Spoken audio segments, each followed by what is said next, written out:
All right, y'all, let's jump right into it. We're going to be talking about the field inspection industry and what it's like being a field inspector out here. All right, but first of all, I've said this before, but it's important for me to reiterate that, when you are hired, you are self employed. So you are an independent contractor. So nothing is taken from your paycheck. No taxes, no Medicare, nothing, no federal or state taxes. Nothing is taken from your bank account or from your pay. Um, and usually you'll get direct deposit. So whatever you're getting paid, whatever you make off a job is going straight to you. So nobody is taking anything out. So you have to be responsible for your own taxes and everything. All right, guys. What happens is the way the field industry works is you get paid per inspection. All right. So um, since you work on a per inspection basis, you get paid on a per inspection basis. So, when I was doing it, these residential inspections, these inspections normally took 5 to 10 minutes to complete. And once I got the hang of it, I mean, it took me less and less time. But when you first get started, it may take you 10 minutes or more for you to complete it because you're not used to it. You're getting used to everything and what photos that you have to take, what you're looking for and things like that. As you go along and as you pick up your skills and develop your skills, you'll get faster along the way. Um, See, the average inspection, when I was doing it, right now the average inspection is between $4 and up. Okay, um, but in an hour's time, I could do between 4 to 10 inspections or more within an hour. But I was in a highly populated area, so if I could, you know, do 8 inspections an hour, that's about $30 an hour. Okay, based on the low end of what, $4. Okay, because most inspections pay like $4. But here's the kicker. Um, Even though the inspections, it seems like a low amount, and if you're not in a highly populated area, these mortgage field inspections may not be lucrative enough for you. That's the reason why I moved into commercial inspections, which is another course we're going to be talking about later. And but right now we're focusing on the residential mortgage field inspections. But um, when I was doing these residential inspections, like I said, $4 doesn't sound like a lot, but I was doing 100 houses a day. Okay, um, sometimes only working uh, 6 hours a day. Maybe 6 to 8 hours a day, but I was on the road all the time. So that's what you have to expect if you're going to be doing these residential inspections. You have to understand that these residential inspections, they pay the least, but it's always good to have this up under your tool belt because, when you need a little extra cash, maybe you want to do it on a part-time basis. This is great. This is a great uh, way for you to make some extra cash. And like I said, even at doing 100 houses a day for me at $4 a house, let's just say, because it ranged for me between $4 and $15 per house I was doing. But on the low end, for a house that paid $4 and I was doing 100 houses a day, that's a $400 day. You know, who makes $400 in a day? Working a typical 9 to 5 job, you're not going to see that. Okay, especially unless you're up in the ranks, of course, and you're high on the corporate ladder. But this was a way for me to, you know, uh, make ends meet. These are the jobs, these are the actual jobs that brought me in those 5K and 10K months. Okay, So, but again, how much work that you have and how much work is in the area, it really depends on where you live and how efficient, your routes are, because what I would do was I don't have my GPS right in front of me, but I would make an itinerary in my GPS, and I'll just hit next as I'm driving to each location. So you have to. It really, how much money you can make in this business really depends on you. How organized are you? And things like that. How many clients do you have? How many clients are you working for? So all of these, you have to consider all of these things, because being an independent contractor, you know, means you're not an employee, so you are running your own company. So just like any other business, regardless if you are a sole proprietor, if you are LLC, whatever you choose for, if you decide to, however you choose to structure your business. For me, me personally, I've stayed sole proprietor, independent contractor. I did not create any kind of LLCs or anything, because mostly I was working under companies. Now, I would suggest, if you wanted to separate, your business from your personal, to go out and create your LLC. Um, but I haven't had any issues over the past years. I've always worked for companies who insured me. Um, so I didn't have that issue.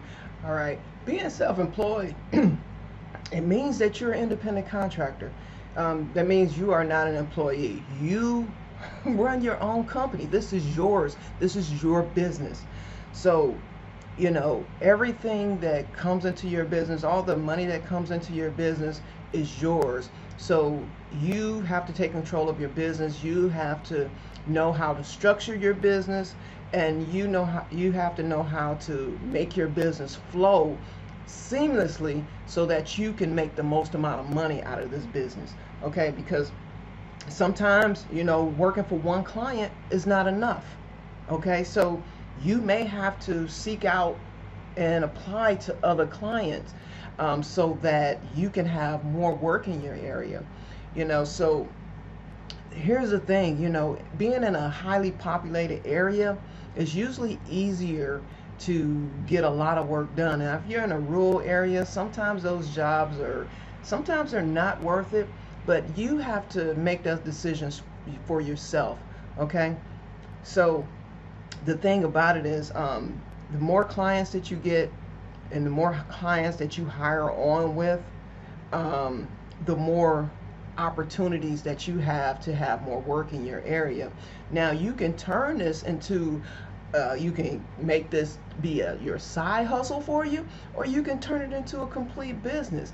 Me, myself, I've been running my business as a 1099 sole proprietor, okay, for the last 7, 8. Actually, it's funny to me because yesterday, I realized I was going through some stuff for this training, and I realized, I was like, wow, that was in 2012. So it's actually been more than 7 years I've been doing this. For some reason, 7 stayed in my mind, but I've been doing this since 2012. Okay, so I know how this stuff works. Everything is pretty much standard across the board, but there have been some changes along the way. So guys, you have to keep up to date with these things, because you can run this business. You can do it like side hustles to make you some extra money, or you can make this a full-time living out of it. But if you're planning on making a full-time living out of it and creating some kind of business for it, you're going to have to think about some other things, which we'll be going over later. But I just want to share with you what it feels like to be a field inspector. Okay? So what we're gonna do here. So let's talk about the work environment of a field inspector. Okay?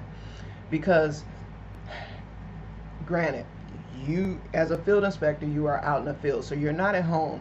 So you're outside in the elements. So you got to think about the weather. You got to think about the daylight hours. These are some things that you have to take into consideration, and also realize that as a field inspector, you usually work alone. You know, I've actually in the past I've actually um, teamed up with a partner. It was my spouse back then, and I actually had my aunt helping me, to do these inspections. A lot of times you can team up. It'll all be up under one income, and you divvy that out however you choose, because this is your business. But you can actually, have a team of inspectors. You can hire on people to complete these inspections for you. Now you have to be sure now, because if you are a business entity, there are certain requirements that they're going to want you to have if you team up with people, um, uh, because they are expecting that you do these inspections yourself. So you have to create a business where, if you're going to be hiring people out or subletting work out, make sure you check with the company before you do that, because some companies will not allow you to sublet work out. Okay, and but if you go in as a business entity, they know that you are a business, so they know that you may be hiring employees to work for you. So these are things that you have to keep in mind. All right. So, and although we spend a lot of time inspecting residential properties, sometimes, as a field inspector, you can do commercial properties.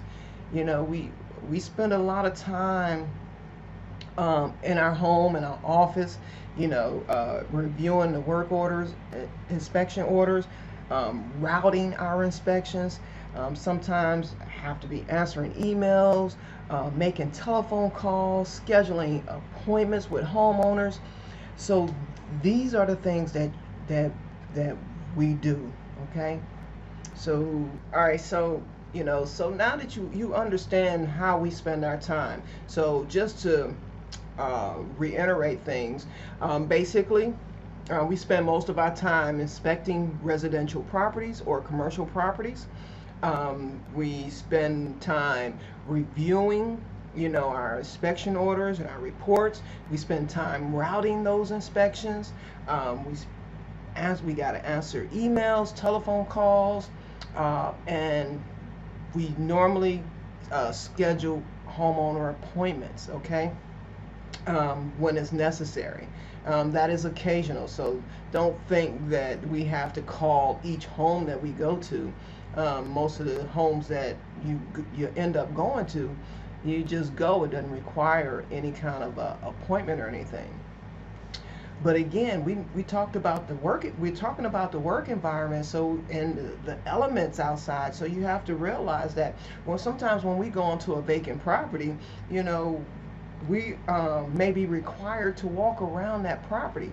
So keep in mind, you might be walking through tall weeds, just in some areas you have to think about, some of the wild animals like snakes and things like that. I don't say this to scare you either, but these are things that you have to keep in mind. When I was going out completing these inspections, I don't have my boots in here, but I would wear a mere set of boots and pair of khakis or blue jeans.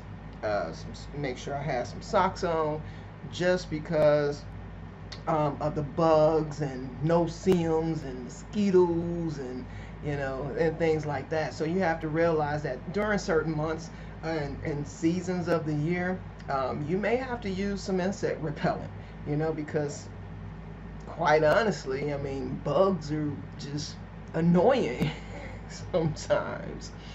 So, so another thing that we end up doing is, a lot of times we'll have to go inside like a vacant property, just to inspect the interior and photograph the interior.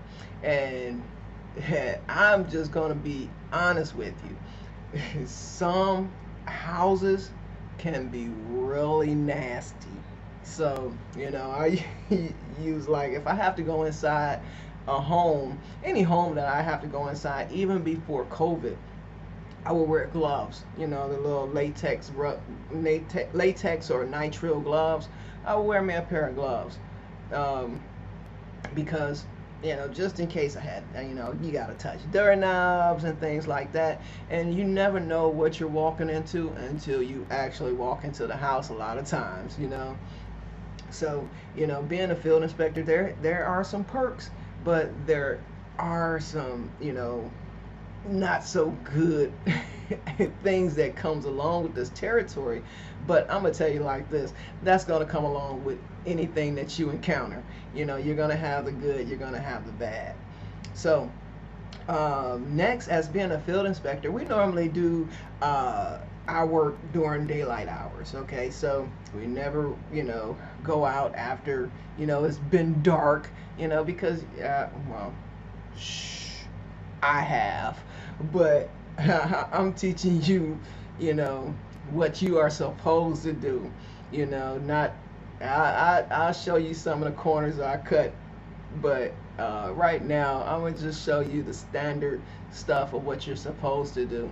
But and they usually have a standard that you can't go out before 8 a.m. in the morning and not after 9 p.m. In the evening. So that kind of keeps you within the daylight hours, depending on the time of year it is. Okay. Sometimes too, we have to do like rush inspections, and these are inspections that are usually due within 24 to 72 hours, depending on what kind of rush inspection it is. So we may have a short period of time to actually complete those inspections. Um, we can, when they send you out a batch of work, you know, um, it's not a good idea to turn down something unless it's just way out of your area and you just can't get to it, or you just can't get to it in a specific amount of time. But we're going to be going through some of this stuff. But most inspections, so that you'll know what to inspect. Most inspections, or expect. Most inspections, they give you at least 3 to 5 days in order to complete it by a due date. So as long as you can, once they send you out a batch of work, you take a look at those due dates, and if you can, you know, you set your schedule accordingly so that you can get all your work done by the due date. Okay. Sometimes they'll ask you to go outside your normal area, your normal assigned area. This is not mandatory for you because, again, this is your business. But most times when they ask you to go out of your area, they'll give you additional fees for mileage and things like that when you have to go outside your area. So most I'm gonna just tell you like this, that most inspectors who are willing to go above and beyond, willing to go out of their way, those are the inspectors that get the most work. Okay. Now, I'm not saying you have to do it all the time, but to get yourself good in the door, just sometimes just take on that extra work. Go out of your way a little bit, to show that you are ready and that you are willing to, do what it takes to get out there and get that work done for them. A lot of times they'll appreciate it. Some companies don't. I'm just gonna be honest. You can flip over backwards, and some companies just don't care. But you have to take that into consideration and get to know the companies that you are working for, who you can go above and beyond with, and who you have set boundaries with. Okay, that's pretty much it. All right, here's some other things that you may want to consider. Okay, as a field inspector, it requires you to pay attention to details. pay attention to details. If you can pay attention to details, if you can follow directions, if you care about, your work and how you perform your work, if you must care about, taking good photos and, about getting your work completed in on time, all of these, regardless of who you work for, whether you're working for yourself or, you are working for a company, or trying to make some extra money. Listen, regardless of what it is, if you're running your own business or working for a company, this is good practice, okay? For me, I'm always putting 110% in, okay, whatever I get into. So I'm making sure that I'm paying attention to details. I'm making sure that I'm following their instructions that they've given me.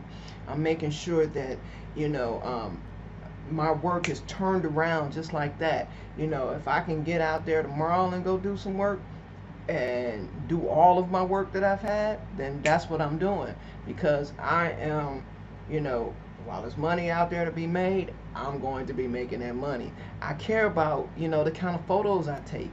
I care about if my work orders are completed on time, because I care about my business. And this is how I attract more work to me, is because I show up and show out. I'm gonna just put it like that. I show up and show out. But here's the thing, guys. Most inspectors out there, they love this kind of work because it gives them that freedom. It gives them that, that freedom to be out and about, not stuck at home, not stuck in an office. And field inspectors, and they come from all kinds of backgrounds.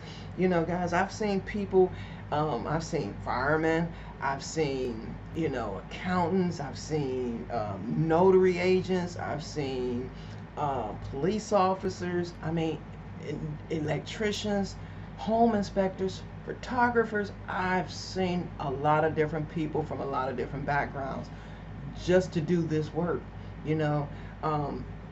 A lot of people have full-time jobs, and they'll either do this part-time, or sometimes they've transitioned from a standard full-time job into a full-time business doing this, okay? I can't help it. We love what we do. We be out here, so if you have to love what you do. So, with anything that you take on, I want you to see, especially with this residential and these field inspections, I want you to see the good and the bad, so that you can make an informed decision about if this is good for you.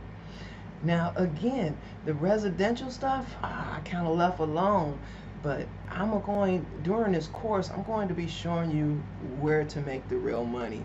But these inspections will definitely help you fill in the gaps. All right? So until the next video, I will see you then.